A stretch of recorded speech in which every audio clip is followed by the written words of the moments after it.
Cheers and howdy do, buckaroos. Let me show you the front of the bottle there. Odell's Barrel Treasure. 11% stout aged in oak barrels with coffee.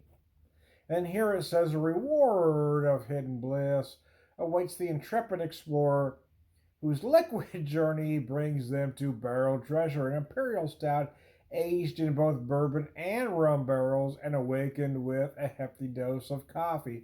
Almost feels like they're trying to do their version of a KBS with the addition of the rum barrel. Bourbon and rum barrels awakened with a hefty dose of coffee. Barrel Treasure has a luscious, complex profile packed with aromas and flavors of rich espresso, blackstrap molasses, and baker's chocolate. There you go. Yeah, typically, yeah, now that I read that, typically, if I wouldn't say I haven't tasted this yet, but typically I wouldn't say baker's chocolate. I'd say a very dark or bitter chocolate. But I understand what they're getting at.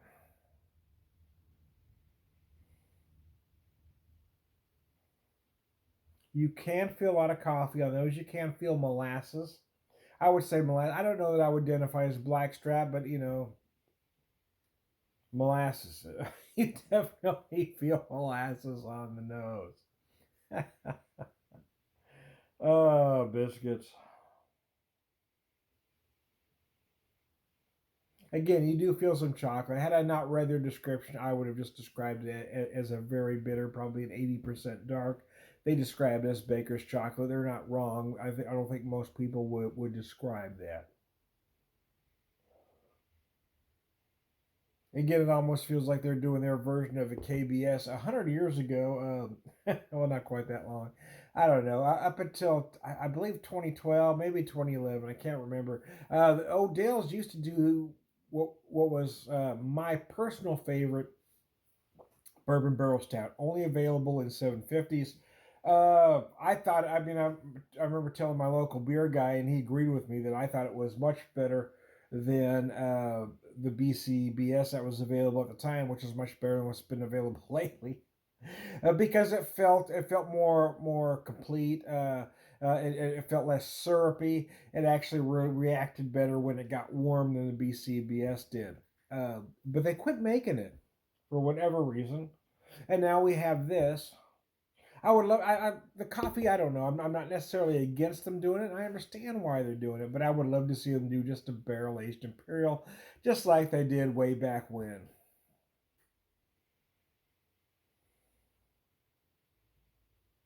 But you can feel a lot of coffee on the nose. Espresso, sure, why the hell not? Again, not being a coffee aficionado, I probably wouldn't have went straight to espresso. I probably would have said just a very dark roast coffee.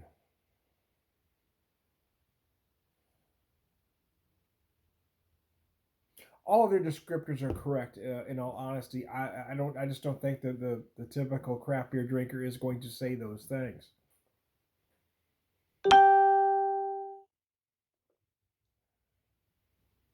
Oh hell. Oh hell no. I just found this about a week before the CBS came out, and I'm not going to buy it. I'm not boycotting Founders.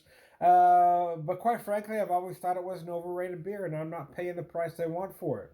I paid 16 for this for a 4 pack, which is really more than I want to pay, to be honest with you. But it was still cheaper than what KBS or the CBS is going to cost out there, and certainly less than BCBS has been charging lately.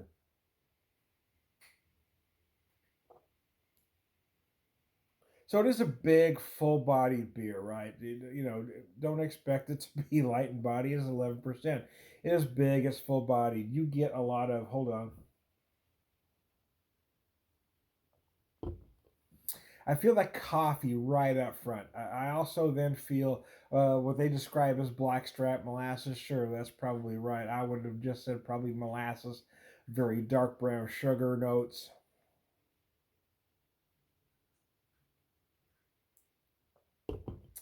Followed by probably an 80% dark chocolate notes. They say baker's chocolate. Again, they're not wrong.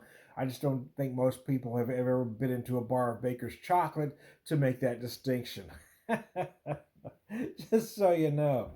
I always, especially when I talk to folks that have been drinking craft beer long, when they tell me, well, I might be wrong, but you're not wrong. You can only taste what you taste. If you haven't had certain flavors, if you've never had blackstrap molasses, you're not going to equate that. You're going to say what flavor comes to your mind. If you've never had Baker's chocolate, you're not going to say Baker's chocolate. So people aren't wrong when they say, "Well, this is what I taste." Well, that's what they taste. They're not wrong. So I get frustrated when craft beer snobs say, "Oh no, you're wrong. You're not going to taste that." Well, that's what they tasted. How can they be wrong? Anyway, I digress.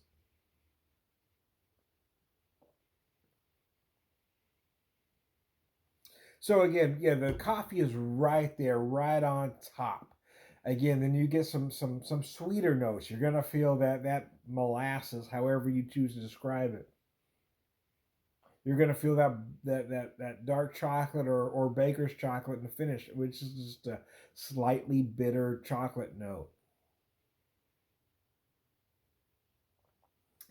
But a beer that could become cloyingly sweet doesn't, because you have that slight bitterness in the finish that doesn't allow that sweetness to linger. And that's why this beer works, in my particular opinion. That's probably why the reason, or one of the reasons why I love their original bourbon barrel stout. I mean, I bought that thing religiously.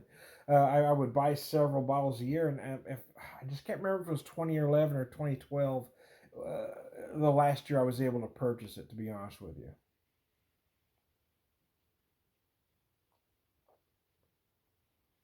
But I remember, and I told several people at the time that I thought it was better than the BCBS.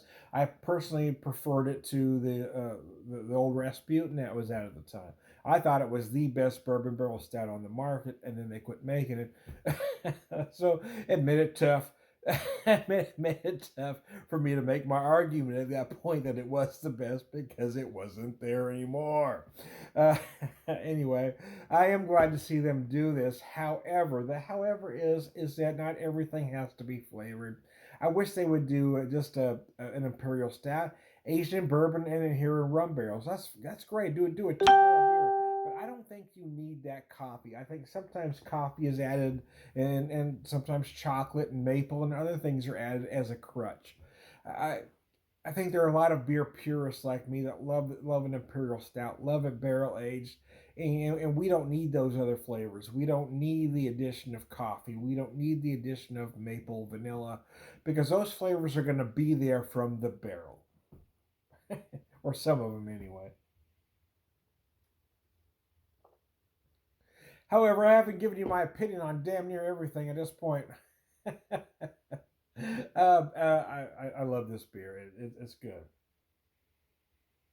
I'm not going to run out and buy CBS. I'm not going to buy a KBS when it becomes available. Probably what about March of next year. And it's not because I'm boycotting Founders. It's because I think it's an overrated, overpriced beer. And I got this one for a lot less than those were going to be at 16 a 4 pack, which isn't cheap. But I understand what they're doing here, and it's still cheaper buying it this way than buying it in the 750 as it was done in the old days. So that I will say, man, I'll give credit where credit is due, man. I am Tom the Beer Whisperer, beer evangelist, prolific beer drinker, pervert a man.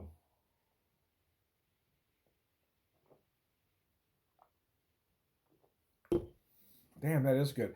Yeah, that finish is gorgeous, and I didn't mention this earlier because quite frankly, I just picked it up. But again, coffee early on. You certainly feel that molasses, that dark chocolate or baker's chocolate hit you in the finish. But right there, right near the end, you do feel some distinctive, very dark toffee notes. So there you go.